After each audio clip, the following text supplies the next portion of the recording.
జై గణేష్. ఓం నమో వెంకటేశాయ. ఓం నమో నారాయణ. హర హర మహాదేవ శంభో శంకర. జై శ్రీరామ్. అందరికీ నమస్తే. సరే, ఈరోజు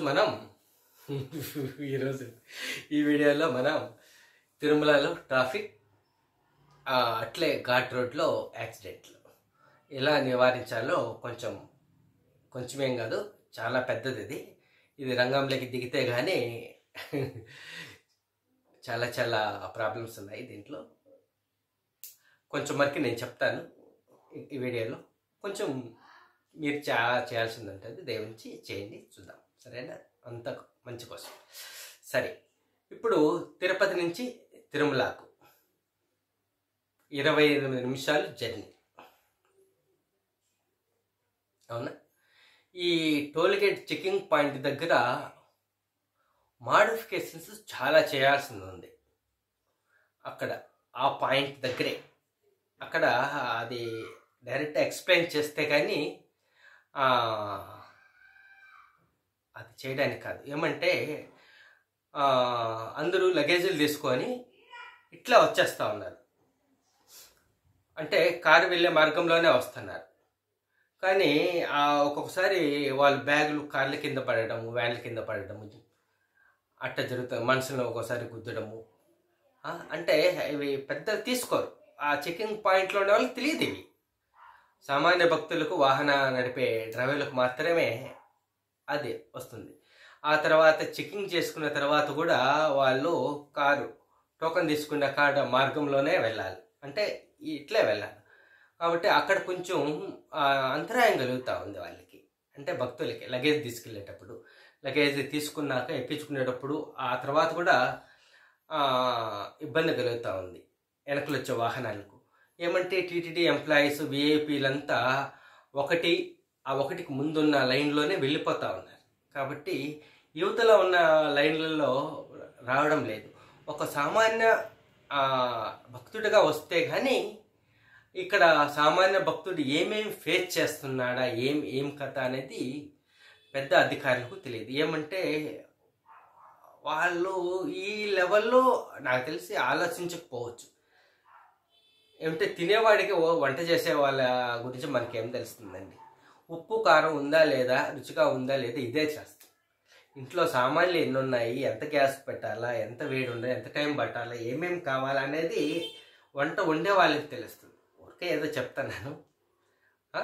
కాబట్టి అది వాళ్ళకి తెలుసు, ఇది వీళ్ళకి తెలుసు. అదే మరి మీరు ఆ లైన్లో వెళ్తారు కాబట్టి ఉన్నత అధికారులు ఈ లైన్లలో ఉన్న ప్రాబ్లమ్స్ తెలియదు.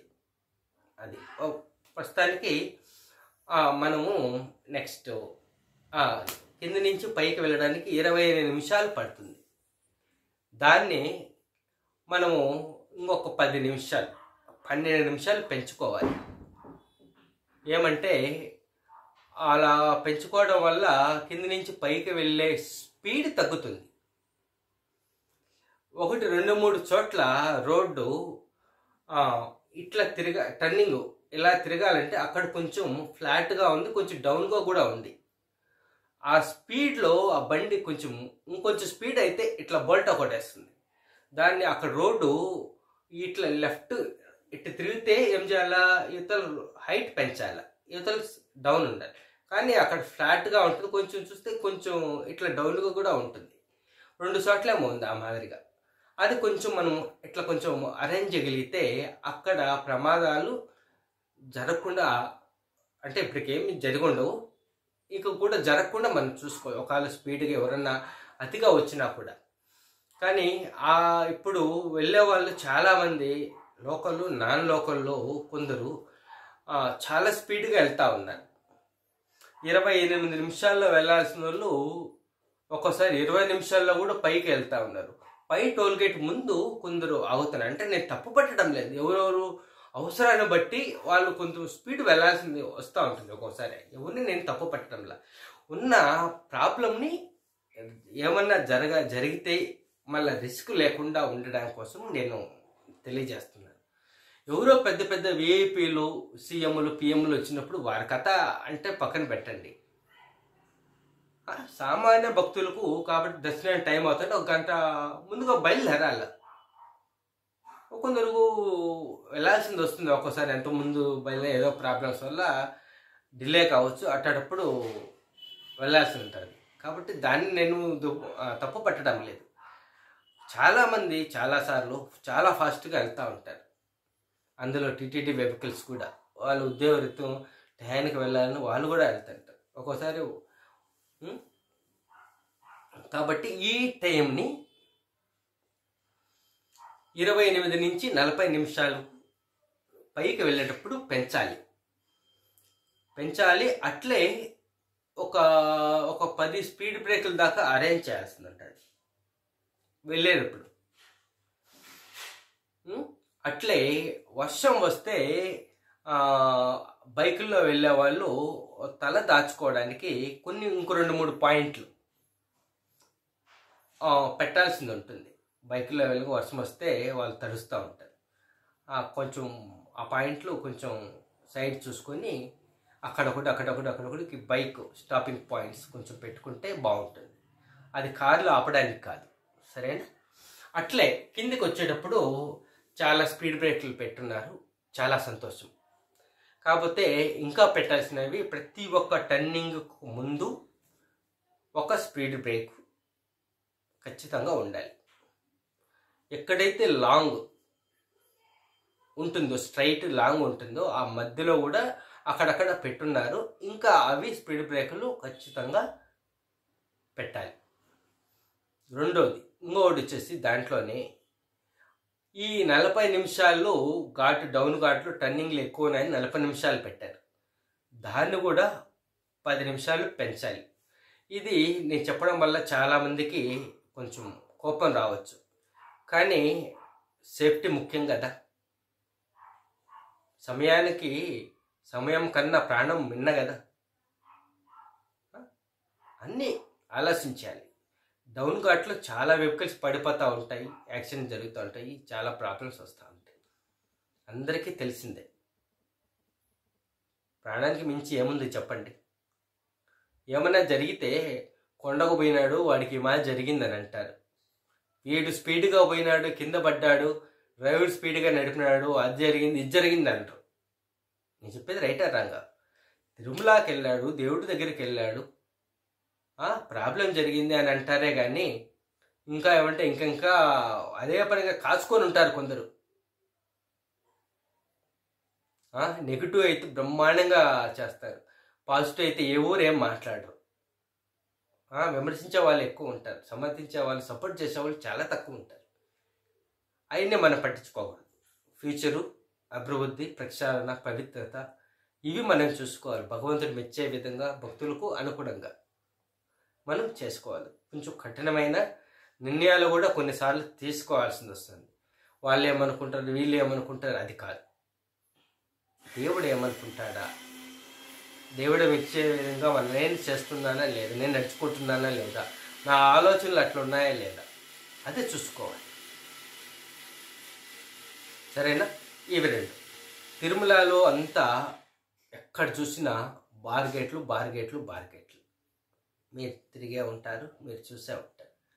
ఇప్పుడు బార్గేట్లు ఎక్కువ అవడం వల్ల ఏమవుతుంది, ట్రాఫిక్ ఎక్కువ అయిపోతుంది, ట్రాఫిక్ జాములన్నీ పెరిగిపోతాయి. ఒక్కసారిగా మొత్తం తిరుమలలో ఉన్న బార్గేట్లన్నీ తొలగించేయండి, నిజంగానే. కాబట్టి నియంత్రణ, ఎక్కడ బార్గేట్లు పెట్టాలి, ఎక్కడ బార్గేట్లు పెట్టకూడదు, ఎక్కడ ట్రాఫిక్ ఎక్కువ జామ్ అవుతా ఉంది, దానికి జామ్ కాకుండా ఏమేమి చర్యలు తీసుకోవాలి, ఎక్కడెక్కడ ఎటువంటి చర్యలు తీసుకోవాలి. అక్కడ కొందరు విఐపీలు వస్తే బార్గేట్లు ఓపెన్ చేస్తున్నారు, టీటీడీ వాళ్ళు వస్తూ ఓపెన్ చేస్తున్నారు, సామాన్య భక్తులకు లేదు. యాక్చువల్గా చేయాల్సింది ఏంది, వాళ్ళతో పాటు సామాన్య భక్తులకు కూడా ఒకటే రూల్ ఉండాలి. అందరికీ తిరుమల భగవంతుడు అందరికీ సమానమే కదా, భగవంతుడి దృష్టిలో అందరూ సమానమే.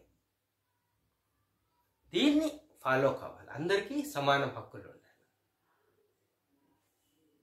నేను చెప్పేది కొంచెం అందరికీ ఇబ్బంది కలిగించవచ్చు, మన కోసమే, దైవ కార్యం కోసమే. అక్కడక్కడ కొంచెం ఎక్కడ స్ట్రిక్ట్ మెయింటైన్ చేసుకోవాలి, ఒక పద్ధతి ఫాలో కావాలి. పద్ధతి ఫాలో కాని వాళ్ళకి చర్యలు చేయాలి. వాళ్ళు లోకల్ అయినా నాన్ లోకల్ అయినా ఎవరైనా కానీ నాయనా నాయనా నాయనా అంటే ఎవరు వినరు. వారికి చెప్పే పద్ధతిలో చెప్తే వింటారు. 1, 2, 3 సార్లు ఇలా జరిగిందనుకో, 5, 6 వాడు రైట్ అవుతాడు. మనం దీన్ని ఇది ఇలా జరిగితే ఇలా జరుగుతుందని మనం ముందుగానే హెచ్చరించాలి. హెచ్చరించకుండా ఒకటేసారి వాళ్ళ మీద కొంచెం హార్ష్గా ఉంటే వాళ్ళు బాధపడతారు. హెచ్చరించాలి, సూచించాలి, హెచ్చరించాలి, శిక్షించాలి. లేకపోతే అంతా గందరగోళం అయిపోతుంది, అంత దుద్దిపోతారు. ఏమన్నా జరిగితే ఎవరు సమాధానాలు చెప్తారు? అప్పుడు తల దించుకోవాల్సి వస్తుంది. కాబట్టి తల ఎత్తుకొని మనం ఉండాలి, భగవంతుడి దగ్గర తల దించుకొని ఉండాలి, భగవంతుడు మెచ్చే విధంగా ఉండాలి.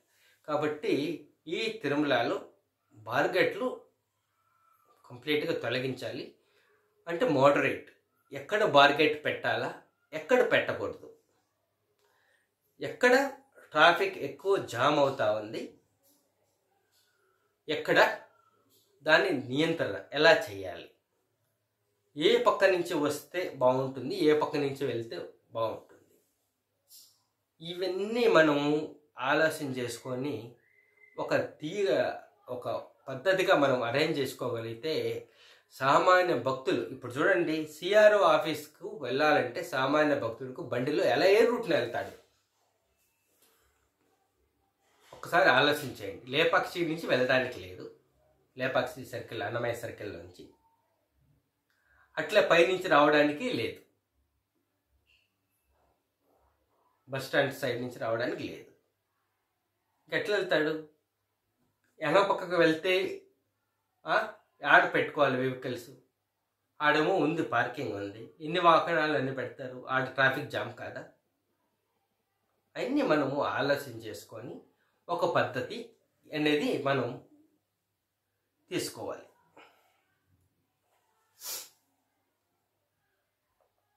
అవునా?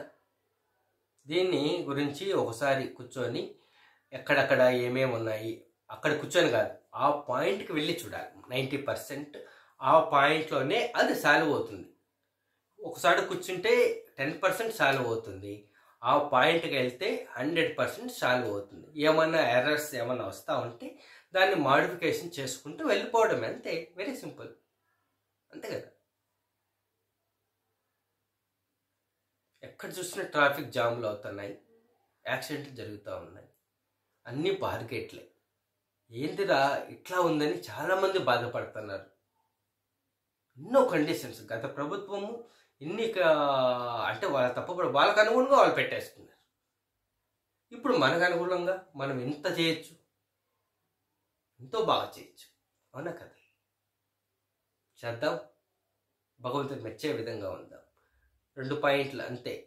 ఘాట్ రోడ్లో వచ్చేటప్పుడు సమయం పెంచడం, కొన్ని అది స్పీడ్ బ్రేక్లు పెంచడం, అట్లే బైక్లో వచ్చే వాళ్ళకి వర్షం పడినప్పుడు తలదాచుకోవడానికి, అట్లే డౌన్ ఘాట్లో 40 నిమిషాలని 50 నిమిషాలు చేయడం, స్పీడ్ బ్రేకుల్లో పెంచడం.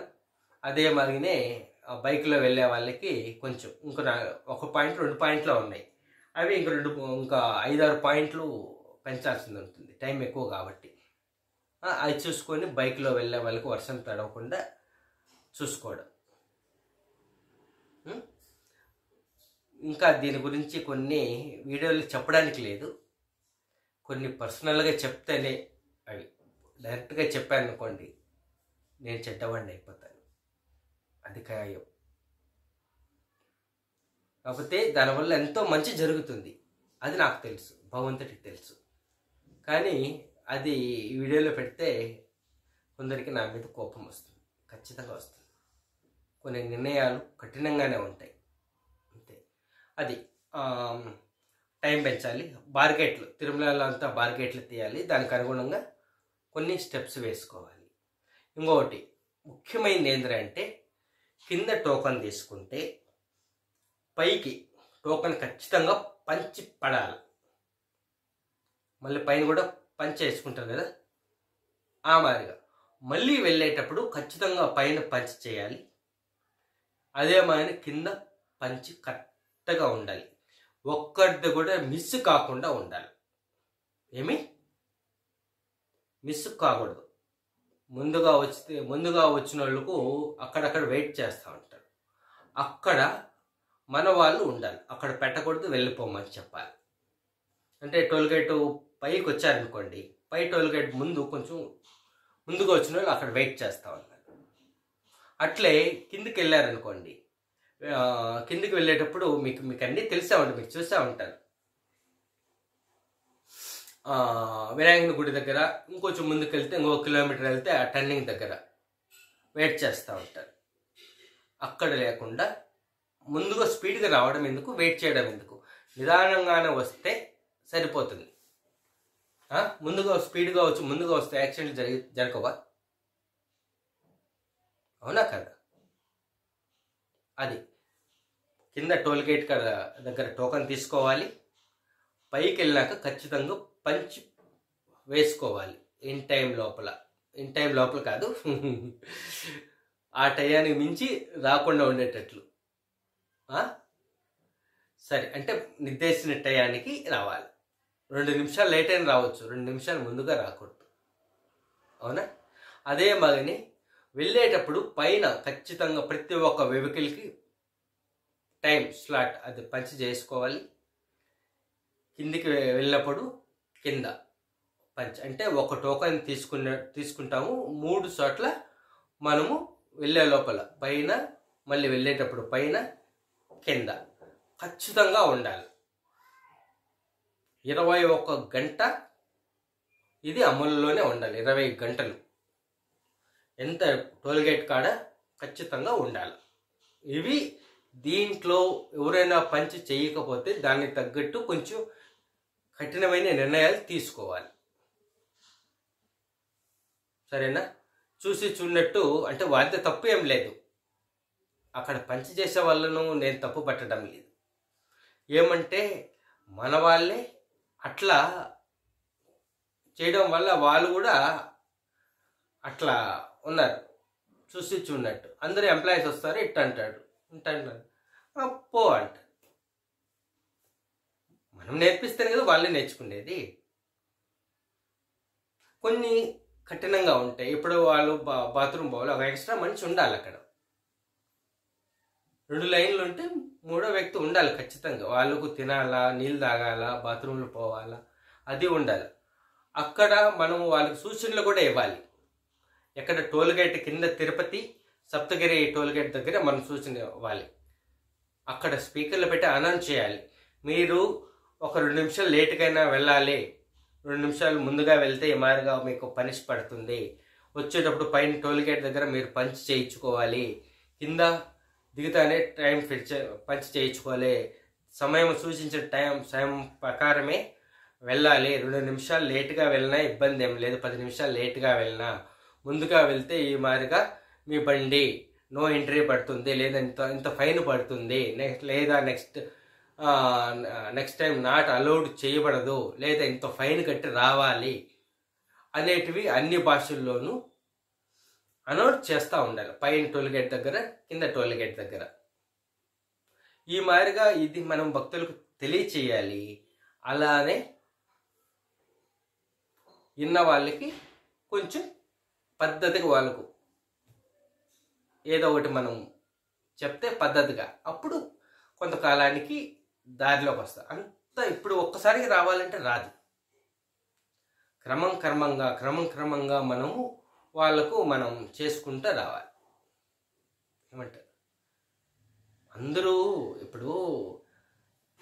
తిరుమలకి వస్తారు, అందరూ క్షేమంగా ఎంట్రీ చేరేటట్లు మనం చూసుకోవాలి. ఎవరన్నా తోక తిప్పినారనుకోండి, దానికి తగ్గట్టు మనం కొంచెం వాళ్ళకి తోక తిప్పితే మనం తోక కట్ చేయాలి. చెరుకు బెల్లం పెట్టదు, గాలికి లేసి తిప్పుతేనే అది చెరుకు రసము. దాన్ని కొంచెం పెద్ద పెనం మీద వేసి కాంచితేనే బెల్లం వస్తుంది. ఆ మాదిరినే ఒక్కసారిగా చెరుకు గడ్డ కట్టే నాకు బెల్లం పెట్టు అంటే పెడుతుందా? పెట్టదు కదా. దానికి ఒక ప్రాసెసింగ్ ఉండే. మన వాళ్ళు కూడా అట్టే తయారైనారు. క్రమశిక్షణ అనేది రాలేదు. ఇక్కడి నుంచి మనం మొదలు పెట్టాలా. సంస్కృతి సంప్రదాయాలు ఏం తెలియదు మన వాళ్ళకి, అన్నీ పోయినాయి, మర్చిపోయినారు. ఎవరైనా గుడికి వచ్చేటప్పుడు నువ్వు పంచి కట్టుకొని రాయ్యా అంటే నువ్వు బాగా చెప్పినావులయ్యా, ముందు తీర్థం పెట్టు, చటకోపం నెట్టు పెట్టు, మాది లేదా, నువ్వేం పెద్ద చెప్పొచ్చునో పూజారులని అంటా ఉన్నారు. నన్ను కూడా అన్నారులేండి, నేను గుళ్ళో పూజారినే. కాబట్టి వాళ్ళకి చెప్పడం, వీటికి చెప్పడం ఎందుకులే, తీర్థం ఇచ్చేసి ఇటు కర్మ ఇటైనా పోతాను, నెత్తని చటకోపం పెట్టేసి ప్రసాదం ఇచ్చి పంపించేయడమే. అట్లా జరుగుతూ ఉంది. కాబట్టి గుడికి వచ్చేవాడు పంచి కట్టుకొని రావాలా, బొట్టు పెట్టుకొని రావాలా, సంప్రదాయాల వస్త్రాలతో రావాలా, టైటిల్తో షార్ట్లతో వస్తున్నారంటే గుడికి ఏం చెప్పాలి. తిరుమలలో కూడా అట్టే తిరుగుతూనే ఉన్నారు. నెక్స్ట్ వీడియోలో దీని గురించి మనకు తెలుసుకుందాం, సరేనా? ఘాట్లో ప్రమాదాలు జరగకుండా ఇంటికి వాళ్ళంతా క్షేమంగా జరిగేటట్టు, అంటే తిరుమలకు సంబంధించి ఎటువంటి ప్రమాదాలు జరగకుండా 99% ఇది ఫాలో అయితే ఘాట్ రోడ్లో యాక్సిడెంట్లు జరగవు. అవునా కాదా మీరే ఆలోచించేయండి. 10 నిమిషాలు వచ్చేటప్పుడు 12 నిమిషాలు పెంచడం, వెళ్ళేటప్పుడు 10 నిమిషాలు పెంచడం, అంటే వెళ్ళేటప్పుడు 40 నిమిషాలను 50 నిమిషాలు చేయడం. మధ్యలో మన గార్డ్స్ ఉంటారు, ఎవడు ఎంత స్పీడ్గా పోతున్నాడా అనేది మనకు తెలుస్తూ ఉంటుంది. లేదా సీసీ కెమెరాలు అరేంజ్ చేసుకోవడం, వాళ్ళకి నో ఎంట్రీ పెట్టడము, వాళ్ళకు కొంచెం ఛార్జ్ చేయడము, ఇలాంటివి మనం ముందు హెచ్చరించాల, మళ్ళీ పని చేయాలి. ఇలా మనం కొద్ది రోజులు చేసేటప్పటికి అందరికీ అలవాటు అయిపోతుంది. ఒరే తిరుమల ఘాటు 50 నిమిషాలు మనం ముందుగా బయలుదేరాలా, మధ్యలో కూడా ట్రాఫిక్లు జామ్ అవుతాయి, యాక్సిడెంట్లు అయితే మనకే కదా ప్రాబ్లము అనేది వాళ్ళకు అవగాహన కలిగించి వాళ్ళకు మంచి మార్గం నడిపించాలి. ఈ చిన్న ప్రయత్నం మనం చేద్దాం. భగవంతుని మెచ్చే విధంగా, భక్తులు క్షేమంగా ఇంటికి చేరే విధంగా. నమస్తే. ఓం నమో వెంకటేశాయ. హర హర మహాదేవ శంభో శంకర. నమ శివాయ. ఓం నమో నారాయణ. జై శ్రీరామ్.